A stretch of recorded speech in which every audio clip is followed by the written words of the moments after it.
बहुत समय पहले की बात है। सोनापुर नामक गांव में दो जुड़वा बहनें टीना और मीना अपनी माँ कावेरी के साथ रहा करती थी। टीना और मीना कहने के लिए तो जुड़वा बहनें थी, लेकिन दोनों में जमीन और आसमान का फर्क था।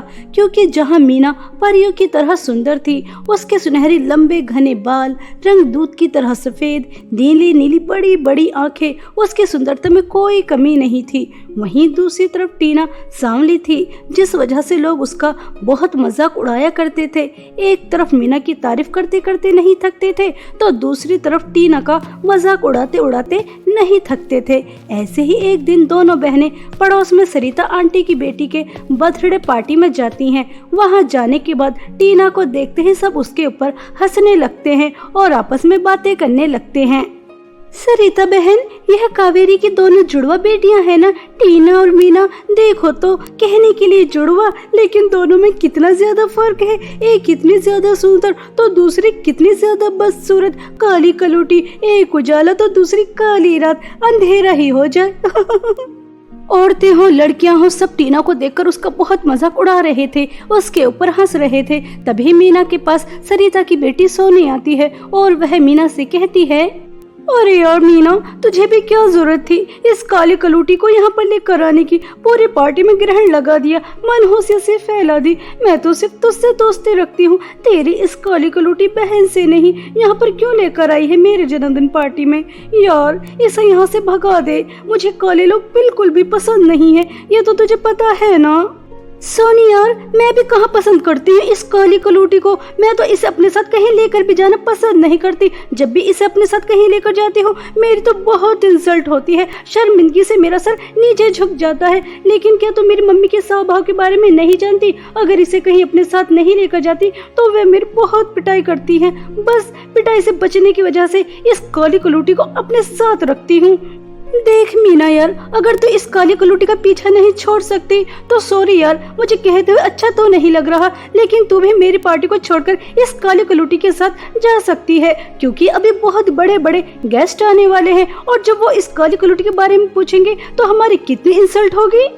ऐसा कहकर सोनी टीना के साथ मीना को भी अपने जन्मदिन पार्टी से भगा देती है। यह देखकर मीना आग बबूला हो जाती है और गुस्से में तिनतिनाकर घर आती है और अपनी माँ से कहती है, मम्मी मम्मी, अब आप चाहे मेरी कितनी भी पिटाई करो, चाहे मुझे घर से निकाल दो, लेकिन अब मैं इस काली कलूटी के साथ कहीं नहीं जाऊंगी, उसे अपने साथ नहीं रखूंगी। आप जानती हो आज इसकी वजह से मेरी कितनी ज्यादा इंसल्ट हुई है।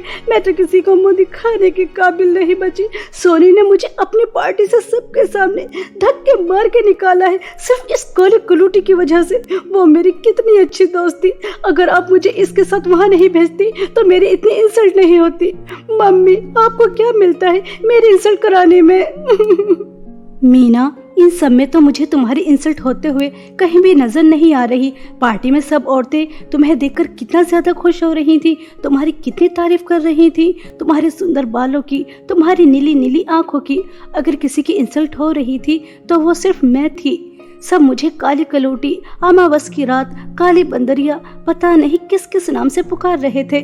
और मीना, तुम जानती हो, जब वह सब लड़कियां, औरतें मेरे रंग रूप का मजाक उड़ा रही थी तो मुझे कैसा लग रहा था? तुम जानती हो, जैसे कि मेरा कोई अस्तित्व ही ना हो। क्या सुंदरता ही सब कुछ होती है? लोगों को दूसरों के अंदर कमियां निकालकर, उन्हें नीचा दिखाकर आखिर मिलता क्या है? हाँ टीना की बच्ची काली कलूटी, सुंदरता ही सब कुछ होती है। सुंदर लोग ही सबको पसंद आते हैं, बस सूरत लोग किसी को पसंद नहीं आते, जैसे कि तो किसी को पसंद नहीं आती। मीना, तुम गलत हो। इंसान की सुंदरता ही सब कुछ नहीं होती, इंसान का दिल भी अच्छा होना चाहिए। अगर वह दिल से काला है तो उसकी सुंदरता किसी काम की नहीं। मैं अपनी टीना बेटी का दिल बहुत अच्छी तरह से जानती हूँ। मेरी बेटी बहुत सुंदर है क्योंकि उसका दिल बहुत ज्यादा सुंदर है, हमेशा दूसरों की मदद करती है, कभी किसी का दिल नहीं दुखाती। और मीना, जितनी जल्दी हो सके तुम भी इस बात को समझ लो कि सुंदरता ही सब कुछ नहीं होती। समझ आ रही है? चलो हाथ मुंह धो लो, मैं खाना लगा देती हूँ।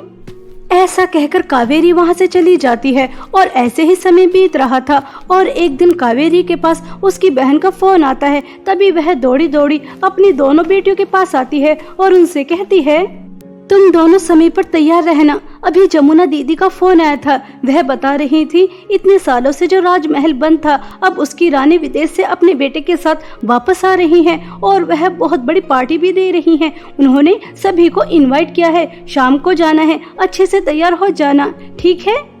ऐसा कहकर कावेरी वहां से चली जाती है और दोनों बहनें शाम की पार्टी के लिए तैयार होने के लिए अपने रूम में जाती हैं। तभी हंसते हुए मीना टीना से कहती है काली कलूटी, काली बंदरिया, एक बार तो अपनी शक्ल आईने में तो देख।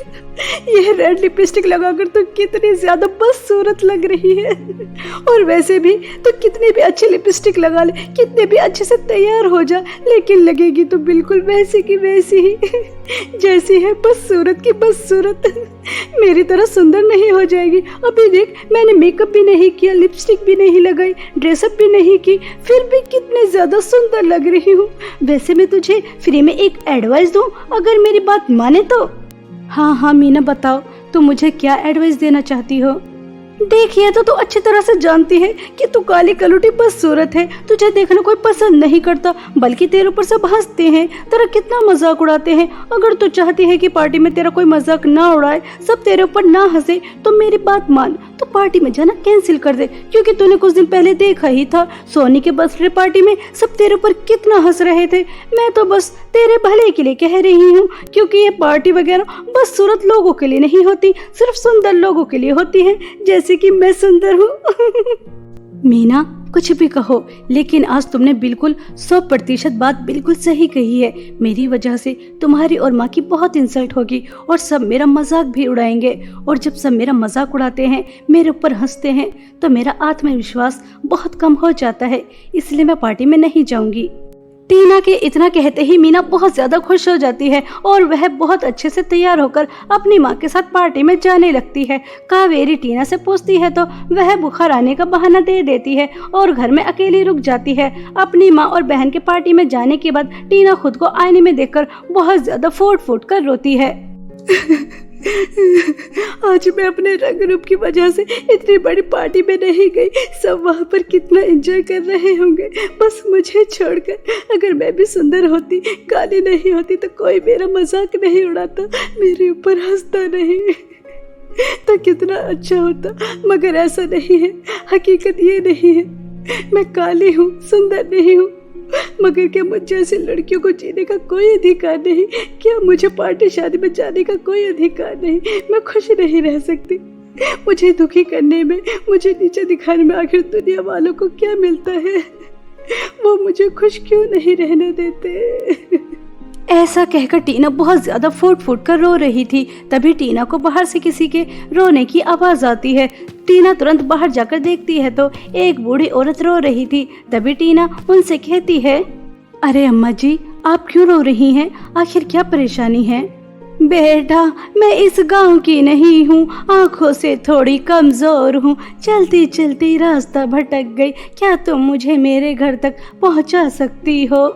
जी बिल्कुल अम्मा जी, मैं आपको आपके घर तक सही सलामत पहुंचा दूंगी, चलिए।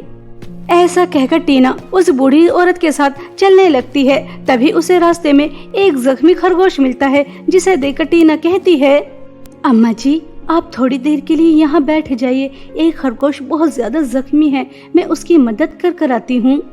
ऐसा कहकर टीना अम्मा को पेड़ के नीचे बिठा देती है और खुद उस खरगोश के पास जाती है और आसपास के पेड़ से जड़ी बूटियां लेकर उस खरगोश के जख्मों पे लगा देती है। वह खरगोश कुछ ही देर में पहले से बेहतर हो जाता है। टीना खरगोश की मदद करके अम्मा के साथ थोड़ी दूर और चलती है तो टीना को एक सूखा पेड़ नजर आता है और उसके आसपास गंदगी भी बहुत ज्यादा थी, जिसे देखकर टीना कहती है, अम्मा जी माफ करना, लेकिन बस थोड़ी देर और। यहाँ पर सभी पेड़ हरे भरे हैं, लेकिन एक पेड़ सूखा हुआ है, लगता है काफी समय से इसने पानी नहीं पिया और उसके आसपास भी गंदगी बहुत है। बस मैं उस पेड़ को पानी पिलाकर और उसकी सफाई कर अभी आती हूँ।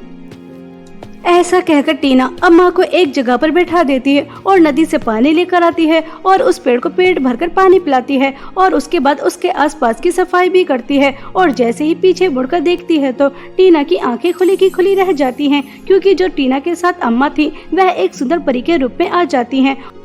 टीना, तुम बहुत अच्छी हो। सच में तुम्हारा दिल तो शीशे की तरह साफ है। मैं हमेशा परीलोक से पृथ्वी पर घूमने के लिए आती हूँ और ऐसे ही हमेशा की तरह आज भी आ रही थी। तभी मैंने तुम्हारी रोने की आवाज़ सुनी। तुम अपने रंग रूप को लेकर बहुत ज़्यादा रो रही थी। मैं तुम्हारी मदद करना चाहती थी, लेकिन हमारे परीलोक का नियम है, हम कभी भी किसी लालची और बुरे इंसान की मदद नहीं करते। इसलिए मैंने तुम्हारी परीक्षा ली और एक बुढ़िया के रूप में आकर तुमसे मदद मांगी और तुम अपनी परीक्षा में पास हो गई। तुमसे किसी का दुख देखा नहीं जाता।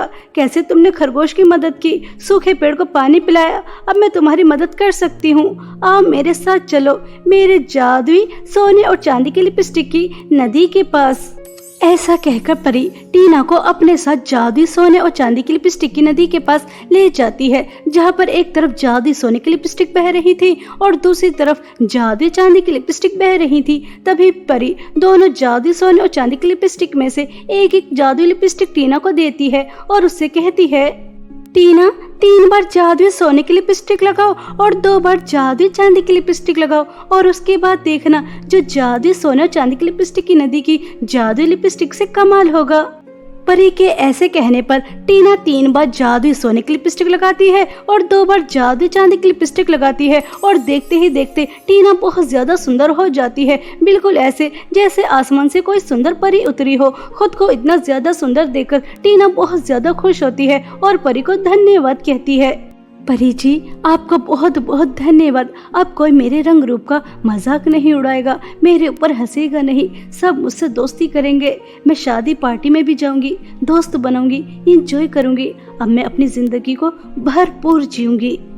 ऐसा कहकर टीना परी को धन्यवाद कहकर खुशी खुशी राजमहल चली जाती है। टीना बहुत ही ज्यादा सुंदर लग रही थी। जो भी कोई उसे एक बार देख रहा था, बार बार देखना चाह रहा था। कुछ देर बाद रानी सुमित्रा देवी अनाउंसमेंट करती हैं, आप सभी लोग हैरान होंगे कि हम इतने सालों बाद अपने गांव क्यों वापस आए हैं। हम आपको बताना चाहते हैं, हम अपने गांव की सुंदर लड़की से अपने बेटे की शादी करवाना चाहते हैं और जिस लड़की की हमें तलाश थी वह हमें मिल चुकी है। हम वह जो व्हाइट फ्रॉक में सबसे सुंदर लड़की खड़ी है उसी से अपने बेटे राजकुमार सम्राट की शादी करवाना चाहते हैं।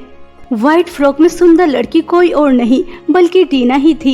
यह सुनकर टीना बहुत ज्यादा खुश हो जाती है और कुछ समय बाद मीना और उसकी माँ को भी पता चल जाता है कि सुंदर लड़की और कोई नहीं बल्कि टीना ही है। कावेरी तो बहुत ज्यादा खुश होती है, लेकिन मीना अंदर ही अंदर जल भूनकर राख हो जाती है और वह टीना से कहती है, तो इतनी ज्यादा बदसूरत थी, काली कलूटी थी, अचानक कितनी ज्यादा सुंदर कैसे हो गई, मुझे नहीं बताएगी?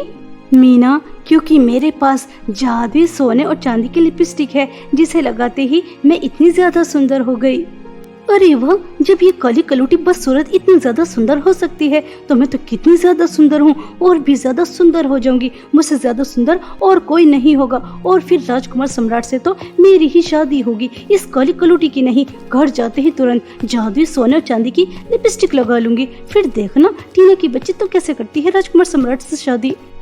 ऐसा सोचकर मीना अंदर ही अंदर बहुत खुश होती है और घर जाने के बाद तुरंत टीना के पर्स से जादुई सोने और चांदी की लिपस्टिक निकालती है और लगा लेती है। मीना को नहीं पता था कि जादुई सोने और चांदी की लिपस्टिक किस तरह से लगाई जाती है, इसलिए वह गलत तरीके से लगा लेती है और उसको उसके गलत परिणाम भी भुगतने पड़ते हैं, क्योंकि उसे लगाते ही मीना बहुत ही ज्यादा बदसूरत हो जाती है। खुद को इतना ज्यादा बदसूरत देखकर मीना बहुत फूट फूट कर रोती है, लेकिन अब कुछ नहीं हो सकता था। मीना ऐसे ही बदसूरत रहती है और टीना की कुछ समय बाद राजकुमार सम्राट से शादी हो जाती है और वह उसके साथ विदेश वापस चली जाती है और वहां जाकर एक हंसी खुशी जीवन बिताती है। इसी तरह टीना के अच्छे स्वभाव की वजह से उसकी जिंदगी में खुशियां ही खुशियां आ गई, और वहीं दूसरी तरफ मीना के बुरे स्वभाव, घमंड और लालच की वजह से उसकी जिंदगी में अंधेरा ही छा गया। बहुत समय पहले की बात है। सोनापुर नामक गांव में 2 अनाथ बहनें सुरभि और सपना अपने चाचा चाची के साथ रहा करती थी, क्योंकि कुछ समय पहले ही एक सड़क हादसे में सुरभि और सपना के माता पिता की मृत्यु हो जाती है। इसलिए दोनों बहनें अपने चाचा के साथ उनके घर आ जाती हैं, लेकिन चाची महिमा दोनों बहनों को बिल्कुल भी पसंद नहीं किया करती थी। सुरभि बड़ी थी और सपना अभी बहुत छोटी थी, लेकिन फिर भी महिमा सुरभि से घर का सारा सारा काम करवाती थी और कभी कभी महिमा का बस चलता तो वह सपना से भी काम करवाया करती थी। ऐसे ही एक दिन सपना अपनी बड़ी बहन सुरभि से कहती है, दीदी अगर मैं इस तरह से छोटे मोटे घर के काम करती रही तो मैं तो स्कूल नहीं जा पाऊंगी। मेरा पढ़ाई करने का बहुत मन है, मैं पढ़ना चाहती हूँ, पढ़ लिख कर कुछ बनना चाहती हूँ ताकि हम चाची की नर्क जैसी जिंदगी से बाहर निकल जाएं। दीदी एक बार चाची से बात करके देखो ना, क्या पता वह मेरा स्कूल में एडमिशन ही करा दे। कितना अच्छा लगेगा, मैं यूनिफॉर्म पहनकर स्कूल जाऊंगी। दीदी बात करो ना। सपना मेरी प्यारी बहन, यह जो तुम ख्वाब देख रही हो बहुत अच्छा है, लेकिन इस ख्वाब को हकीकत में करना उतना ही मुश्किल है, क्योंकि चाची जी ऐसा नहीं होने देंगी। चाची जी ने हमें अपने घर में रहने के लिए जगह तो दे दी, लेकिन वह हमें इस घर का सदस्य नहीं मानती, वो तो हमें इस घर का नौकर मानती हैं। क्या तुम्हें पता नहीं वह हमसे किस तरह से नौकरों की तरह काम करवाती हैं? फिर तुम ही बताओ, वह तुम्हें स्कूल कैसे जाने देंगी? सुरभि और सपना आपस में बातें कर ही रही थी, तभी वहाँ पर महिमा आ जाती है और सुरभि को जोर से थप्पड़ मारकर कहती है, तुम दोनों मनहूस बहनें यहाँ बैठकर क्या खिचड़ी पका रही हो? मनहूस सुरभि की बच्ची, मैंने तुझसे कितनी देर पहले कहा था कि मुझे भूख लगी है, मेरे लिए स्वादिष्ट स्वादिष्ट पकवान बना कर लेकर आ, लेकिन महारानी है कि यहाँ आकर अपनी बहन से गप्पे लड़ा रही है। चाची जी मुझे माफ कर दो, मेरे दिमाग से निकल गया, बस मुझे 10 मिनट दीजिए, मैं अभी फटाफट आपके लिए खाना बना के लेकर आती हूँ। ऐसा कहकर बेचारी सुरभि किचन में जाकर जल्दी जल्दी महिमा के लिए खाना बनाती है और खाना बनाकर अपने चाची के रूम में लेकर जाती है। सुरभि के दिमाग में सपना की ही बात चल रही थी, तभी वह बहुत हिम्मत करती है और अपनी चाची से कहती है, चाची जी सपना पढ़ना चाहती है, उसका बहुत दिल चाहता है कि वह स्कूल जाए, कृपया करके आप उसका स्कूल में एडमिशन करा दीजिए। आप मुझसे चाहे रात दिन जितना चाहें उतना काम करा लेना, मैं कभी मना नहीं करूंगी, लेकिन बस आप मेरी बहन को स्कूल जाने की परमिशन दे दीजिए, मैं आपका ये एहसान जिंदगी भर नहीं भूलूंगी। सुरभि के इतना कहते ही महिमा आग बबूला हो जाती है और वह गरम गरम खाने की थाल सुरभि के ऊपर फेंक देती है और उसके बाद सुरभि को जोर से थप्पड़ मारकर कहती है, मनहूस तेरी बहन को पढ़ लिख कर कौन सा कलेक्टर बन जाना है, रहेगी तो वो फिर भी मेरे घर की नौकरानी ही। आज तो तूने मेरे सामने ऐसी बात कर दी है, अगर तूने दोबारा से स्कूल जाने की बात की तो फिर मैं तुम दोनों बहनों को अपने घर से धक्के मार कर निकाल दूंगी, फिर रहना सड़क पर भीख मांगते हुए। मैंने तुम्हें अपने घर में रहने के लिए जगह दे दी, ये क्या तुम्हारे लिए काफी नहीं है? महारानी की बहन को स्कूल जाना है, अब चल यहाँ से। सारा मूड खराब कर दिया मनहूस। बेचारी सुरभि रोते हुए अपनी चाची के पास से आ जाती है। तभी सपना अपनी बहन के लिए हल्दी का लेप लेकर आती है और कहती है, दीदी मुझे माफ कर दो, यह सब कुछ मेरी वजह से हुआ है। अगर मैं आपसे स्कूल जाने की बात नहीं करती तो आप चाची से भी बात नहीं करती और ना ही चाची आपकी इतनी पिटाई करती और गरम गरम खाना आपके ऊपर भी नहीं फेंकती। दीदी ये हल्दी का लेप लगा लीजिए, इससे आपके जख्म ठीक हो जाएंगे और मैं आज के बाद स्कूल जाने के बारे में कभी नहीं कहूँगी, अपने दिल और दिमाग से ये ख्याल निकाल दूंगी।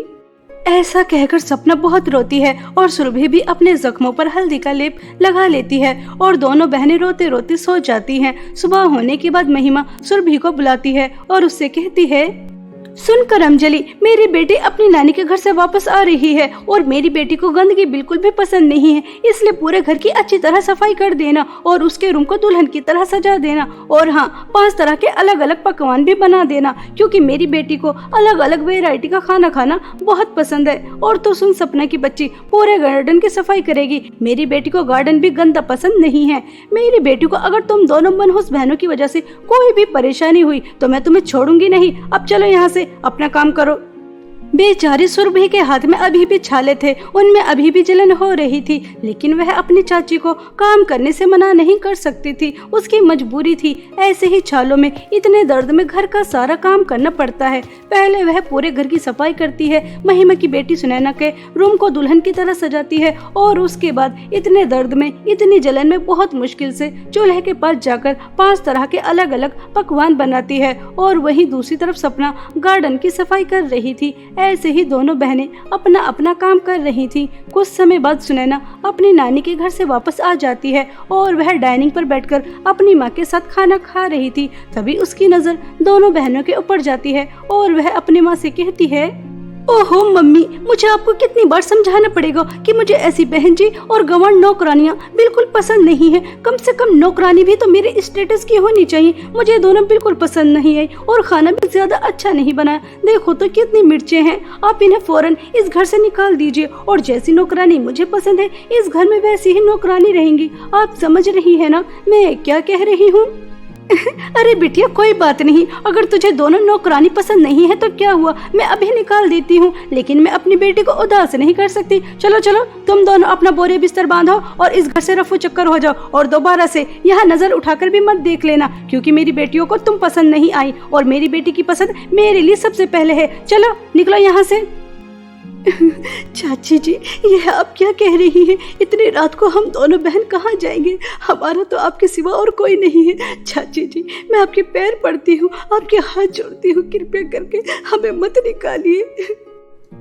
हाँ हाँ चाची जी, सुरभि दीदी बिल्कुल सही कह रही है। हम इतनी रात में कहाँ जाएंगे और मुझे तो अंधेरे से बहुत डर लगता है। कृपया करके हमें घर से बाहर मत निकालिए। आप हम दोनों बहनों से जितना काम कहेंगे हम उतना काम करने के लिए तैयार हैं और सुनैना दीदी को भी शिकायत का मौका नहीं देंगे, लेकिन कृपया करके हमें घर से बाहर मत निकालिए चाची जी।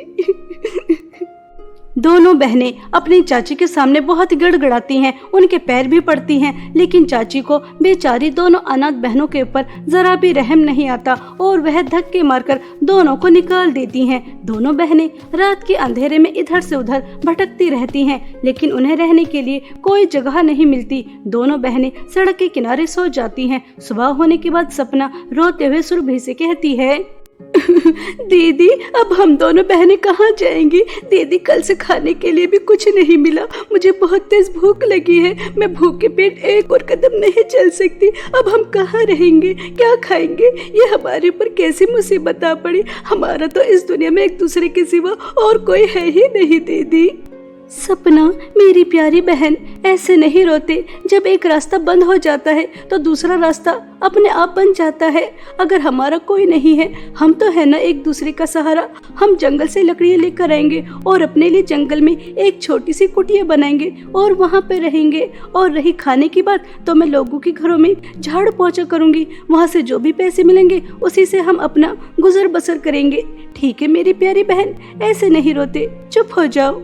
ऐसा कहकर दोनों बहनें गले लगकर बहुत रोती हैं और दोनों बहनें जंगल से लकड़ियां लेने जाती हैं और अपने रहने के लिए एक छोटी सी कुटिया बनाती हैं। और उसके बाद सुरभि बड़े बड़े घरों में जाती है, उनसे झाड़ू पोंछे का काम मांगती है। लेकिन पूरे दिन घूमने के बाद सुरभि को एक जगह काम मिल जाता है। अब सुरभि जमींदार के यहाँ झाड़ू पोंछा साफ सफाई करने का काम करने में लग जाती है और उसे वहाँ काम करके जो भी पैसे मिलते थे उसी से वह अपना और अपनी बहन का पालन पोषण करती थी। एक दिन सुरभि सोचती है, सपना पढ़ना चाहती है।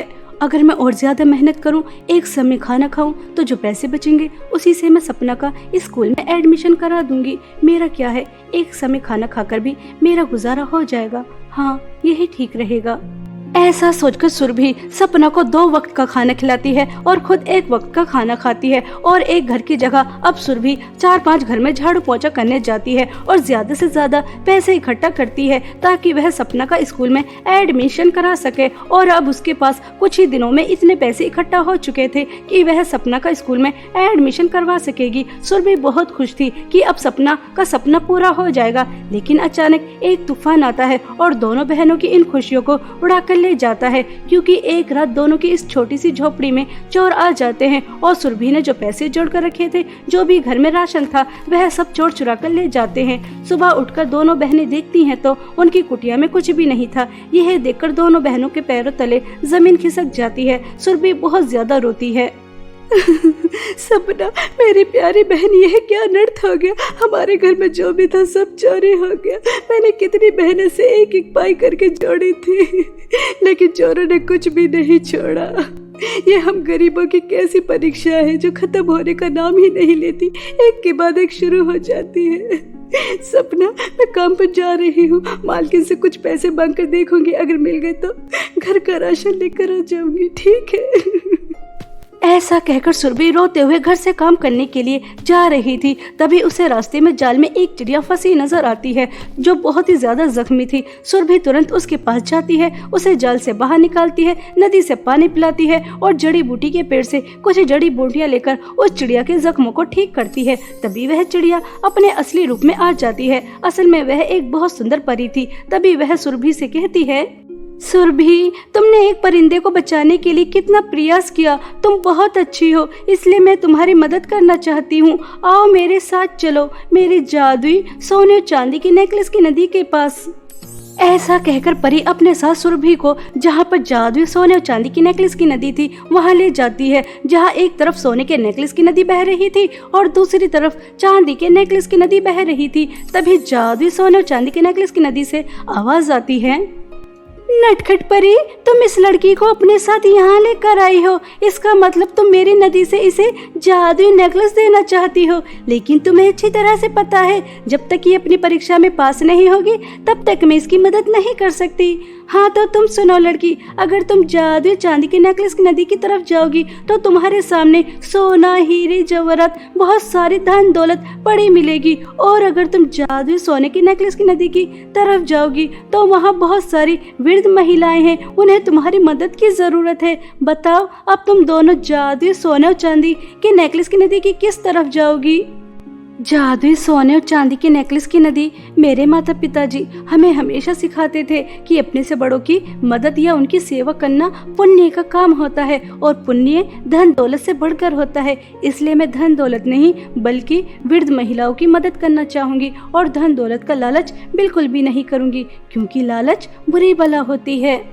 सच में नटखट परी, यह लड़की बहुत अच्छी है। सुरभि, तुम अपनी परीक्षा में पास हो चुकी हो, इसलिए तुम्हें जादुई सोने का नेकलेस मिलता है। तुम इससे जो भी चाहो वह मांग सकती हो, कितनी भी धन दौलत। नटखट परी, तुम्हारा बहुत बहुत धन्यवाद मुझे जादुई सोने और चांदी की नेकलेस की नदी से जादुई सोने का नेकलेस देने के लिए।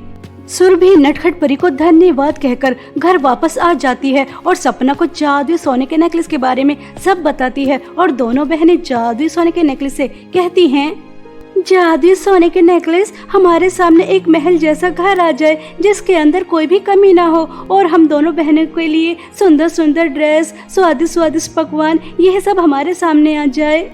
सपना और सुरभि के इतना कहते ही जादुई सोने का नेकलेस, एक सुंदर सा घर जिसके अंदर किसी चीज की कोई कमी नहीं थी, सुंदर सुंदर ड्रेस, बहुत स्वादिष्ट स्वादिष्ट पकवान, यह देखकर दोनों बहनें बहुत खुश होती हैं और दोनों बहनें एक शहजादी वाली जिंदगी जीती हैं। और अब सपना स्कूल भी जाने लगती है। अपनी बहन को यूं स्कूल जाते देख सुरभि बहुत खुश होती है, लेकिन जब इस बात की खबर महिमा और उसकी बेटी को लगती है तो दोनों माँ बेटी आग बबूला हो जाती हैं। सुने ना बेटा, वह नौकरानी जो हमारे घर में झाड़ू पोंछा करती थी आज महल जैसे घर में रह रही है। मुझसे तो ये सब बर्दाश्त नहीं हो रहा। मुझे पता चला है कि उनके पास जादुई सोने का नेकलेस है। मैं उन दोनों मनहूस बहनों को मारकर वह जादुई सोने का नेकलेस चुराकर लेकर आ जाऊंगी। वह दोनों बहनें मर जाएंगी और हम दोनों बहुत अमीर हो जाएंगे। ठीक है ना बेटा? ऐसा कहकर महिमा अपनी बेटी के साथ कुछ गुंडों को लेती है ताकि वह सुरभि और सपना को मार सके और जादुई सोने का नेकलेस आसानी से चुराकर लेकर आ सके। लेकिन जैसे ही महिमा जादुई सोने के नेकलेस को हाथ लगाती है तो उससे बहुत तेज करंट लगता है और उसके बाद जादुई सोने के नेकलेस से बहुत सारे सांप और बिच्छू निकल कर आते हैं जो उन गुंडों को, महिमा को और सुनैना को तुरंत ही डस लेते हैं और तुरंत ही उन सबकी मृत्यु हो जाती है। उन सभी को उनके लालच और बुरे स्वभाव की सजा बहुत अच्छी तरह मिल जाती है और वहीं दूसरी तरफ दोनों बहनें जादुई सोने की नेकलेस की मदद से एक हंसी खुशी जीवन बिताती हैं और गांव के सभी गरीब, अनाथ और परेशान लोगों की भी बहुत मदद करती हैं।